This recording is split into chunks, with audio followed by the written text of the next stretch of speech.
Welcome everyone to the last, final, penultimate round of the second UADC. In government today we have UPM 2 and opposition IIU2. Good luck both teams, and it gives me great pleasure now to invite the first speaker, the Prime Minister, to start this debate.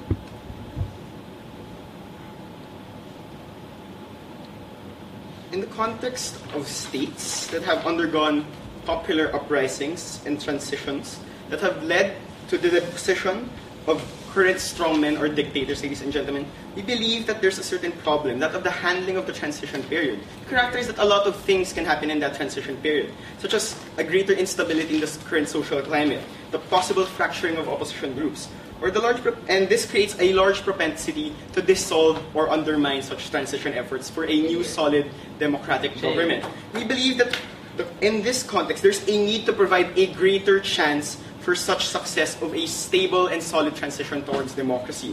With that, the goal of such achievement of such stable democracy, or stable transition at the very least, ladies and gentlemen, the policy of government is this: how the new government formed, the transition government, can basically perform overhauls of the old government policy. What does that mean? They can assess the old current policies of such strongmen. If they are deemed harmful to the populace, especially if they are the cause of such popular uprisings and dissensions, they can easily be scrapped, ladies and gentlemen, and members of the House. If they deem it as somewhat beneficial to the new government, i.e. it's a very good policy that forwards social welfare, for example, that can be retained, ladies and gentlemen, and members of the House. But finally, the new government, or the post-revolutionary government, has the power and mandate to tear down monuments associated with the old regime, i.e. if these are statues of dictators or associated glorifications of dictators and their actions, these can easily be destroyed or scrapped by such new governments, ladies and gentlemen, and members of this House. And characterize that this is, at the very least, provides a more stable form of transition, ladies and gentlemen, and members of the House. There's still a chance of failure, ladies and gentlemen, but nonetheless, government is going to prove to you on how, on the principled level, ladies and gentlemen, the states have the power to do this, society has the power to do this, and on the pragmatic level, it provides that great, stable transition, ladies and gentlemen, or a greater propensity for such a peaceful or orderly transition. But before that, any clarifications? How do you ensure that this new government is going to behave in a manner where their judgment call isn't going to be pissed off about the old regime and remove everything? Ladies and gentlemen, that's why we characterize that there's a continual assessment, ladies and gentlemen. It will necessarily think if those policies of the old government are actually beneficial to society at large, it can easily retain that. And then we believe that that is enough to placate such opposition. So on first level, ladies and gentlemen, we'll characterize how this basically empowers the rights of the new or post-revolutionary government. Characterize, ladies and gentlemen, that there's a need to solidify the movement of the uprising into a cohesive, constructive force. Because a transition effort requires great collective effort of all these various groups into rebuilding such nations, ladies and gentlemen. And it characterizes that the actions that can possibly be done, such as public trials of these strongmen, the chasing of associated right-hand men, ladies and gentlemen, the tearing down of such monuments, or constitutional change, such as what happened in the 1986 uprising in the Philippines, ladies and gentlemen, are very much clear actions or logical extensions of empowerment. And we parallelize this to the democratic transition that may happen in elections, for example. It characterizes that in the concept of elections, the elected groups, ladies and gentlemen, will have to form a transition period, ladies and gentlemen, when that old government steps down and that new democratic elected government steps in. They also have that same power to enact such policies, the same power to assess such policies, ladies and gentlemen. And it's a logical parallel, ladies and gentlemen, because it characterizes that the popular uprising is similar to the democratic elections when there is popular and people's mandate. But moreover, the tearing down of monuments and erasing of such legacies, or whitewashing of evil legacies, we believe is a logical extension because it characterizes that these ideas are the cause of such uprisings, and therefore the new government's mandate and moral ascendancy to overthrow or remove such evidences, ladies and gentlemen, and members of the House. And we believe that that is the clear logical extension of that kind of matter, ladies and gentlemen. And moreover, when it's ultimately tied back to the goal, it basically solidifies the fight for peaceful and stable transitions, ladies and gentlemen. And you're more able to support that with such kind of empowerment from these post-revolutionary governments. Please sit down. On the second level, I'll characterize to you how this policy actually creates social catharsis, ladies and gentlemen, and members of this House. We characterize that in the concept of old regimes, such as that of Egypt, for example, in Mubarak's regime, or the Marcos regime of the 1970s Philippines, there are a lot of traumatic experiences that can be done to these individuals. Experiences of oppression, of human rights violations, of overt plundering and destruction of livelihoods, ladies and gentlemen, and members of this House. We characterize that these are traumatic. It radically changes the lives of the grassroots level, ladies and gentlemen, and members of this House. And we characterize that these people need some form of justice, ladies and gentlemen. And we characterize that this can be done through these kinds of actions. Because necessarily, what do these symbols of regime, or what do these monuments, what do these policies, what do these individuals represent? They represent the entire system of systematic oppression. The things that cause such trauma, the things that cause such negative changes within their lives, ladies and gentlemen. And part of that social movement is to basically, part of the creation of such popular social movements is to fight such oppression, to remove such oppression.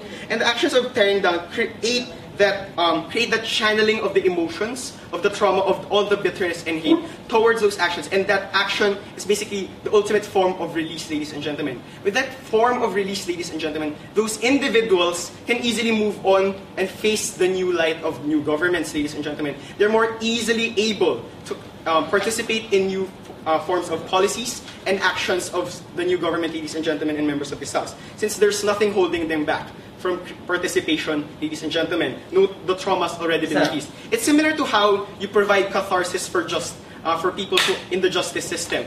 The people are punished if they violated you, ladies and gentlemen, or violated against you by committing a crime against you. And by showing those individuals that justice has been done, for example, you see that person has been tried and deemed guilty and put in jail, or executed for that matter. You believe that that form of showings of such actions is basically the transmission of emotions through catharsis. And you as an individual can easily move forward your life, since you can easily detach yourself from such actions and move forward and create a better you. That's easily magnified on the social scale, since there's a social injustice, ladies and gentlemen, and members of this House. And with that said, you characterize it's better able to provide a solid transition, since the people are more likely to participate in those actions that provide the clear and stable democracy that they wanted in the first place, ladies and gentlemen. With that said, we characterize to you how there's a need to change these kinds of social ills that are left behind by such tyrannical men, ladies and gentlemen, and how society can easily move forward if you have given them such mandate and such action. We're proud to propose. Thanks.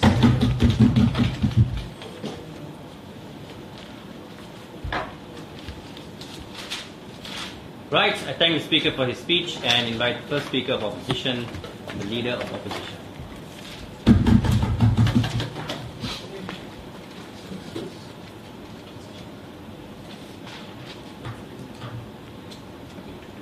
This debate is about the perception of society towards their past. It's as simple as that. Mr. Speaker, ladies and gentlemen, I want to make a few things clear from side opposition, since they didn't bother to characterize, actually define a few terms and tell you what these monuments are. First and foremost, let's just be simple about this, right? We're talking about statues, you're talking about buildings, you're talking about parks, which, for example, in a closed area in cities, what is that word? Cantonments, yeah, that's what you're talking about. You're talking about things like walls and arcs, right?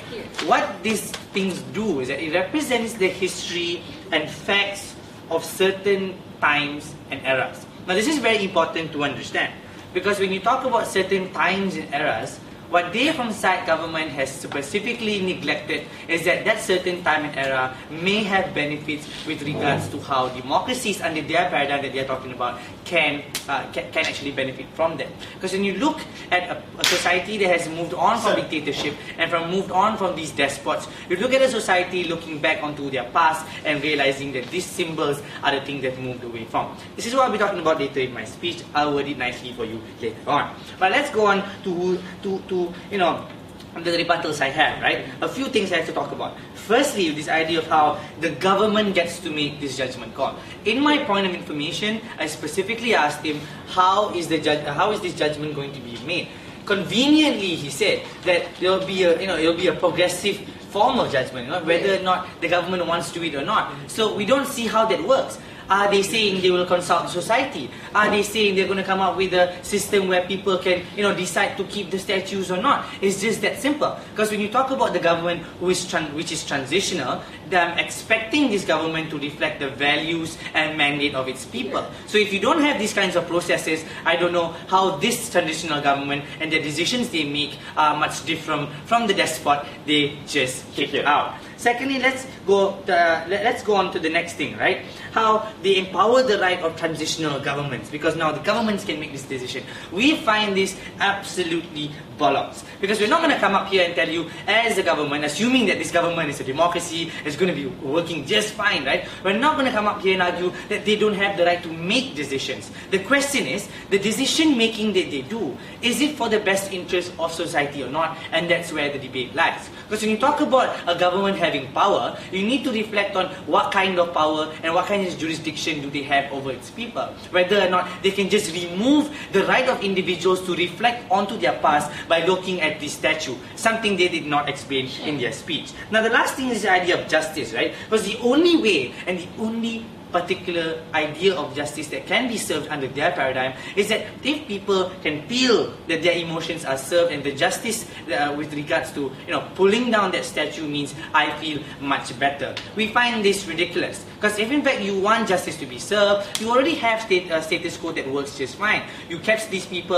and if these individuals are found to have done things that are bad in the past, obviously you punish them. That's how people feel, that these individuals have been punished. That's how justice is served. Because what we heard from side government was this. They told you that these particular statues may be harmful, but never told you what are the effects of what society perceives these statues to be. There was no link of why there was a need to bring down these statues and how society would react to it. Because the first question is how and where does this link exist, right? Because if it's true that this legacy is already there, then bringing it down doesn't change anything, or removing doesn't change anything, because the facts of what has happened has happened. Removal of this statue doesn't necessarily change your more societal perception of what they felt before or what they think about the past. You can't erase the past, because the past is history. Now that is very important. Whether it's positive or not, Mr. Speaker, this transitional government should take up the responsibility and duty to ensure that the propagation of this symbol should be in a positive manner and not a negative manner. So before I go on to my argumentation, you seem to have a question.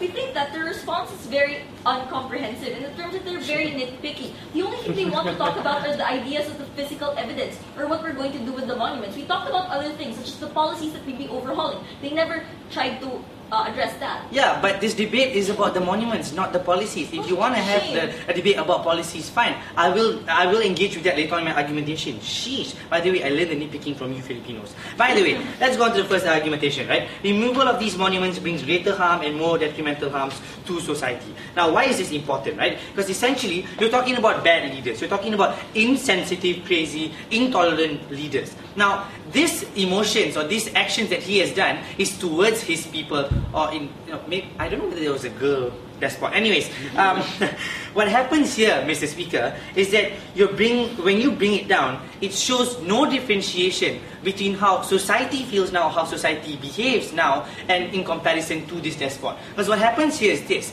society behaves in the same intolerant manner, in the same manner where they don't try to understand what has happened in the past. This is bad for these new democracies that they're talking about. Because what essentially happens here is that you asphyxiate these people and tell them that the only way for you to move on is to bring down these statues, when it's more than that, because they can move on from that, and it doesn't necessarily have to be a statue that has to be the catalyst of why a democracy works, because that just doesn't make sense. How does a statue and bringing it down become the catalyst of an amazing democracy? A bit far-fetched to my imagination, even though it's that large, right? Now we say this is bad for the psyche of society and the future aspirations of these democracies they are talking about. Secondly, this actions opens up and legitimizes future actions of omitting and removing facts of history. Because they never said and they never capped it to anything, right? In fact, they wanted even to extend it to policies. This is how it's bad. Because essentially, if a policy is bad and the people feel that they need some change and it's not beneficial for them, they change it. But when you talk about books, history, what happens at monuments in Kremlin, because under their paradigm, the Kremlin should be destroyed too, because Stalin killed so many people in Siberia, right? These monuments or these artifacts and these monuments are the representation of the past. The past doesn't have to dictate how your future must be, Mr. Speaker. The past must remind you of how a society was oppressed before and how that society is not behaving in the same manner of the despot, but they're moving on into the future of becoming a society that's more tolerant and acceptable to change.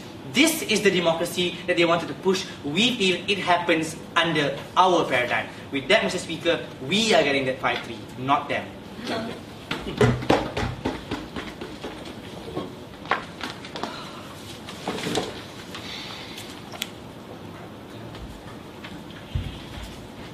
Right, thanks Speaker for your speech, and invite the second Speaker of Government now with that.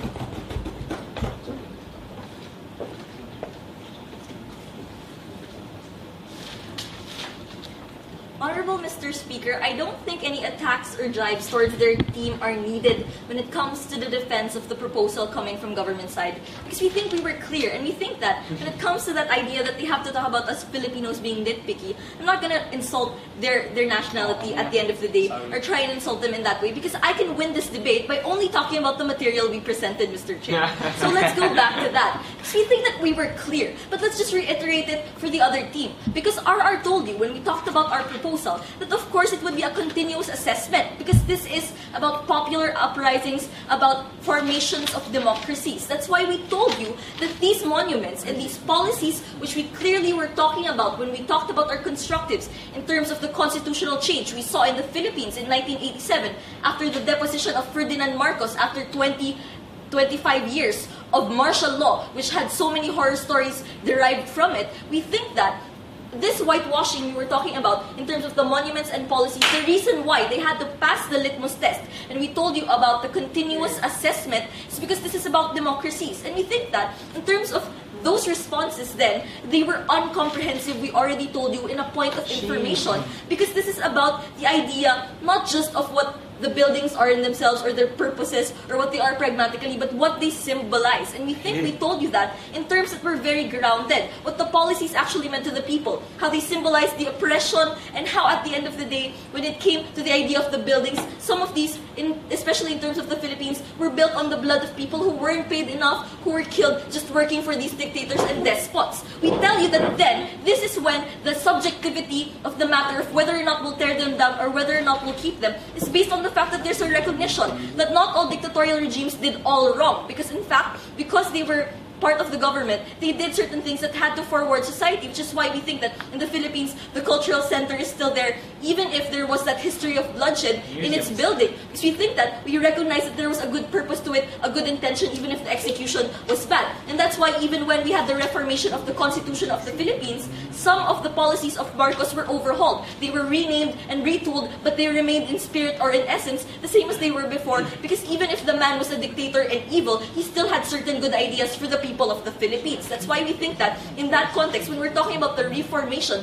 of democracy, we wanted that idea of continuous assessment, something that they just were dismissive about. But furthermore, let's talk about their contribution, or what were the very fluffy positive contributions coming from their team. Because what they told us was this: we don't have to hang on to that idea of the past in order to build a future. This is exactly what we were talking about coming from government in our introduction. We're not going to take that burden of assuring a future of a good democracy, because we think that everything has to stand trial. But what are we trying to achieve in our goal that we presented to you very clearly? The goal of being able to lay the groundwork for stability, because it's only groundwork. We can't assure to you that the government will succeed, but what will we do? We will do actions that can provide a greater propensity for stability of this new government. And this comes in the idea of overhauls, in terms of tearing down. We told you about the idea of justice, and they were once again dismissive. Because we told you about catharsis. And we think that when it comes to rape victims, for instance, these people are able to face the people who did those crimes to them in court. And this is similar to that idea, because we think that symbolically they're able to get rid of what was done. This is also parallel to the Berlin Wall, which I'll discuss much more later, because we think that when it comes to the horrors these people faced, when we get rid of them symbolically, this is tantamount to physical action in itself. So let's move further to the substantives about the idea of how we're going to solidify the victory of this government and how we're going to coalesce popular support. support. But before that, yes, Paul. Ma'am, you took on a burden of telling us and showing us how bringing down the monuments will actually work for these democracies. Because your first speaker came up here and said that, look, this bringing down of these monuments will ensure that democracies work. What is the link and where is the link? We told you when it came to the first case, when we were empowering the government in their action, it was about whitewashing of policies. You have to listen not just to the labels, sir, but also to the discussion coming from the speaker. So let's go on with that. Because what he told you, Mr. Speaker, coming from the other side of the House, was that they have the right to make these decisions to change and overhaul certain things, whether they're policies or the keeping of monuments in certain buildings and walls, etc. So let's go on to the substantives. So we think that we're going to be very clear coming from opposition that, well, when we want to make a greater chance for success of these people, to legitimize their fight for peace, we talk about this idea of solidifying victory. And he said, yes, but what are these symbols that we talked about?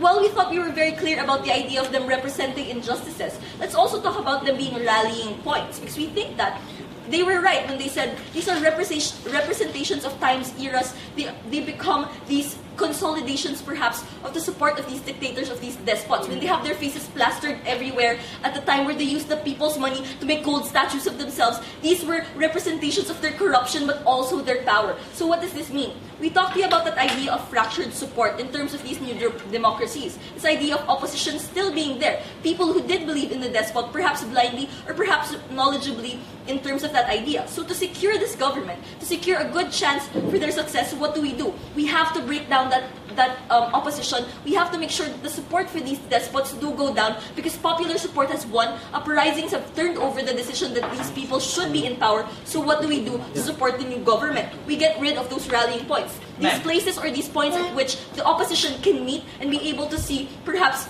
praise their leader who may or may not be dead, who may or may not be in prison. These places become points, meeting places perhaps, or even just landmarks for these people who still believe in the despot's perhaps twisted idea of autocracy. We think that in giving that idea of being able to lay that groundwork, it's very important to solidify the victory of these people's choice. But second of all, let's talk about that idea of coalescing popular support. Because we already told you, these are popular uprisings. The reason why they're democracies is because the people rose up and said, I want to have a voice after so many years of being silenced. So what does this mean again? We think that it comes to the idea of the security of the society and not just the security of the government. What we want to do is appease them. And we told you this happens, number one, in catharsis, but in another way, this is a way for people to unify. Because when they tore down the Berlin Wall, the symbol of that division between the people in that country, it came down. And that symbolism was very important, because these people then were now able to not have that point in which they were divided. They were able to rally together instead of rallying against each other. And even with the recognition that in democracies there will be opposing opinions, what happened to these people? They were able to be solid, at least in the idea that, well, we're now over this point in the past. And which is why we think that in celebrating these ideas, you don't need these solid monuments anymore. It's okay to have commemoration days of mourning, things we have in the Philippines. When we talk about the anniversary of the People Revolution in EDSA, we think that these are enough and that we don't need these monuments, or if we need them when we have the assessment, then it's fine to keep them. But we always have to talk about the idea of erasing the legacies, especially when it could harm the formation of new democracies. Thank you.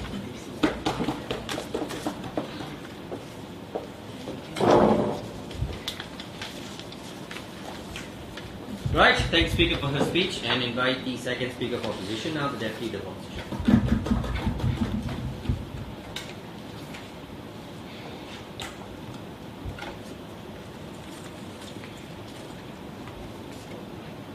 Here. Apparently, I'm not going to give you a lot of examples from Philippines because I don't come from Philippines. But what I'm going to talk to you about today is the substantive on how democratic changes and transition that they want to uphold is better done when you allow this historic representation to remain in contention, right? But before that, two main ideas coming from this side of the house. Firstly, I'm going to analyze the constitutional change, and secondly, on how they have talked about the solidification of victory against dictatorship. So firstly, on the idea of constitutional change. They tell us that policy making will be affected when you don't allow a statute to stand. We don't see a point. Statute is something which they have considered is something which symbolizes something. How do you not allow a government which is now ruling because of people's mandate not to actually practice democracy, not to actually practice their policy, if you remove that, if you remove that statue. We see no connection in that. As Habib has told you in his speech, the symbolism of having something that has actually oppressed you may help you in the future to realize that oppression has occurred and how it has moved on. And he has also shown you the benefits that it brings about, right?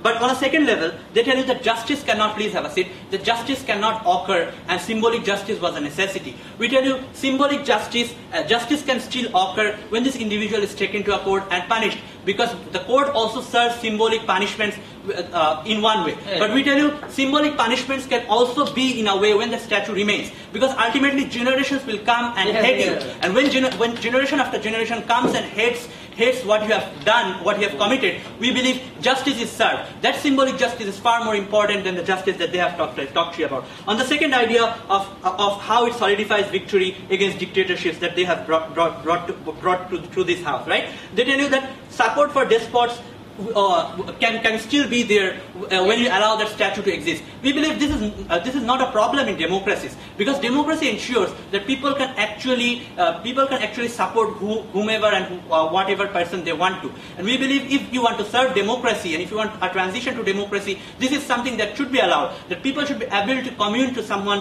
whom they actually want to do that. There is no problem with that. But secondly, we tell you that as people have already moved on from this individual and have actually created a conscious effort in removing this individual, we don't see that these individuals will actually support the dictator that they have worked to remove and go there and actually support him. We don't think that makes a lot of sense, right? So on my idea of how democratic changes and transition to democracy better happens with historic representation. Before that, yes. We think that it's very reprehensible in this round that they keep on misrepresenting our ideas of the legacies, because we told you the legacies are just physical in terms of these buildings, but the things the dictator did, the policies, and you're still not engaging on it. Yes, ma'am. As we have already told you, if you realize that it's something symbolic, then firstly your policy making decision doesn't work, because policy is made by someone who is physical, who is present in your government. How does your policy work? And secondly, we tell you that Habib has already clarified in his speech how symbolic representation of certain statues has to remain, so that you can have that in the future, so that people can actually commune and actually tell that, okay, these are individuals who have done something wrong, and thus they know about history, thus they know about it. This is also very important, as we have already told you. Symbolic representation does not mean only removing a statue, but a statue can also remain in many cases, so that people actually know about history, people actually know about many symbolic suppression that were done. On my idea, right? On my idea of how democratic changes and transition to democracy better happens with historic representation. What does this statue signify? We have already told you, but again, we tell you this signifies the legacy, the impacts, the dictatorial regimes. For example, Saddam Hussein's monument, the pointing of his fingers and the statue signifies the fact that this was an individual who was actually suppressing its people, who had actually caused suppression to its people. We believe this has enormous impacts on future generations, because people now refer and connect to them as someone who has suppressed this, as someone who has caused suppression in the history. Dictatorships are not good, and democracies are something good, which is realized by individuals when they actually see and connect with that statue. This is very important. On the second level, I tell you how does this help transition to democracy and democratic institutions to develop. Because, please have a seat, democracy is not something that can only occur if we allow a system to run. But this is something that has to be perceived by society. People need to feel the importance of democracy. We see that there is a problem in status quo today, that if you look at Libya or Egypt, you see that there is a major problem in people perceiving that democracy is something good, and a democratic change or democratic transition or having a democratic government is something that can serve the society or something that can serve them better. This is a problem that we have from this side of the house. We believe when we have that statue present, this allows these individuals to commune to that individual dictator and actually remember that these are individuals who have caused serious harms to their country. We believe this allows people to realize the fact that democracy is something very important, because this is exactly what has not happened. Please have a seat. In countries like Egypt, where people have remained under suppression of 40, 50, 60 year regime, not realizing the fact that changes to democracy was something very necessary for them. This this thing that people not realizing the fact that a change to some democratic forms could bring about benefits was what caused problems. And when you allow those statues to remain, we tell you people can actually now refer to the statues and realize that dictatorships are something harmful. When people realize that dictatorships are something harmful, then these individual people can actually realize the need for democracy. And when need for democracy is realized, we believe real democracy happens. And real democracy happens, you have the perfect transition occurring. And that is very important. So what I have told you today, I have told you that transition to democracy can be helped through having the statues at the end of the day. And when we can have something as symbolic as a statue itself, and when transition can actually occur through that statue better, why not have it? Because it does not ultimately affect the policies of government. You can still have policies. People have already undergone the transition and democratic changes are coming. It does not affect policies. It does not affect democracy. It affects people's will.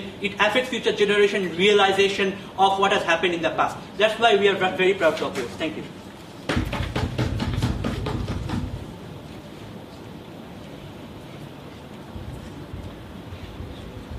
Right, I thank the speaker for his speech.